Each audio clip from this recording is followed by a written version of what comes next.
All right, here we go. Brian's Winter, Chapter 7. He didn't know the time, but somewhere in the middle of the night, he awakened suddenly. He had come to rely on his senses and knew something had changed to snap him awake that way, and he lay with his eyes wide in the dark, listening, smelling, trying to see. He did not have long to wait. There was a soft rustle, then a woofing sound, and the whole wall of the shelter peeled away from the rock as if caught in an earthquake, away and down.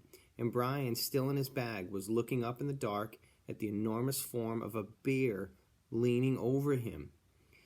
There was no time to react, to move, to do anything. Meat. Brian had time to think. He's smelled the venison and come for it. He's come for the meat.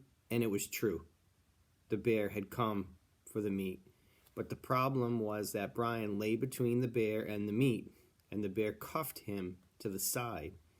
As it wasn't much of a cuff, nowhere near what the bear could have done, which would have broken Brian's legs.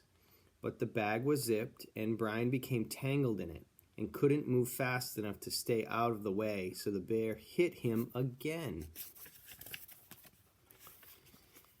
This time hard.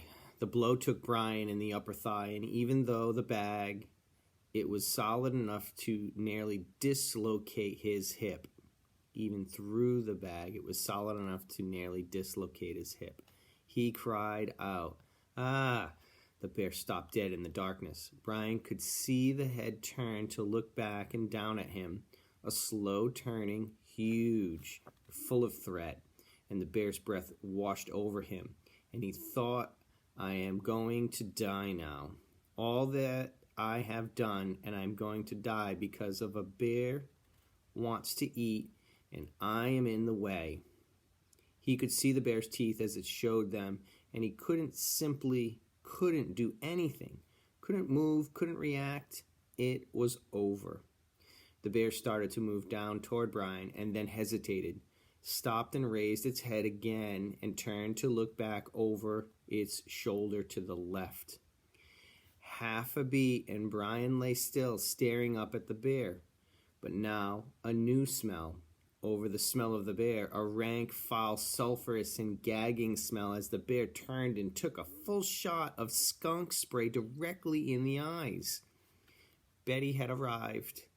Whether she'd just been out hunting and had come back, or had been awakened and surprised, or simply didn't like bears very much, whatever the reason, she had dumped a full load in the bear's face.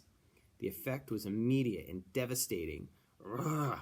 The bear seemed to turn inside itself, knocking Brian farther to the side, and rolled backward out of the shelter area, slamming its head back and forth on the ground, trying to clear its eyes, hacking and throwing up as it vanished in the night.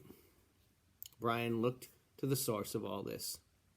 Betty stood near the end of the shelter, still with her tail raised, only now aimed at Brian. She twitched it once, then again, and Brian shook his head. "I'm sorry, I just didn't think you'd be thinking of food." He took a piece of the meat from the pile, a big one, tossed it to her, and she lowered her tail, picked up the meat, and waddled off into the dark in the direction of her burrow. Brian lay back in his bag. His shelter was a mess. The wall tipped over, and his hip hurt. But it wasn't raining, and the bag was warm. He could fix things up in the morning. The stink of the skunk was everywhere. Much of what Betty had shot at the bear had gone around, hit around it, and hit the wall. But Brian didn't mind. In fact, he thought, "I've grown kind of fond of it. I'll have to make sure to give her extra food." It was like having a pet nuclear device. He went to sleep smiling. In the morning, he found that the damage was not as extreme as he'd thought.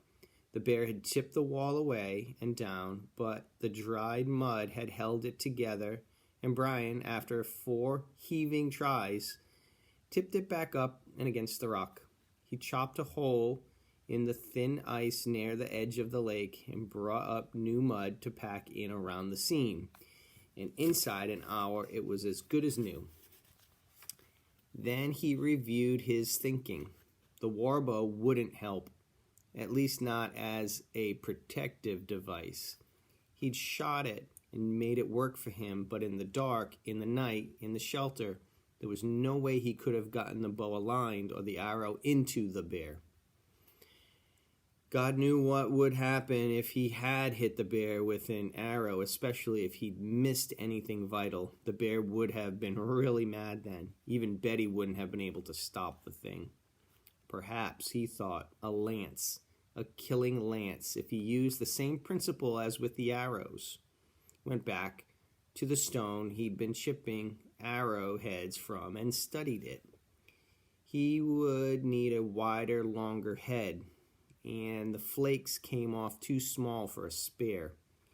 Near it there were other black stones, however, and he tapped at them with the back of the hatchet, knocking off flakes until he hit one that had a bigger pattern. 3 times he hit and took off the flakes that were irregular or that broke in the middle.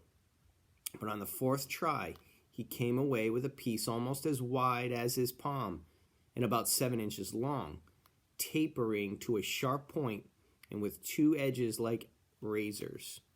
He worked tie notches into the round end and mounted the point in one of the hardwood spears, carefully splitting the wood back, and then tying the head in place with a thin strip of deer hide, which proved to be much tougher than the rabbit skin, and burning the hair off when he was done.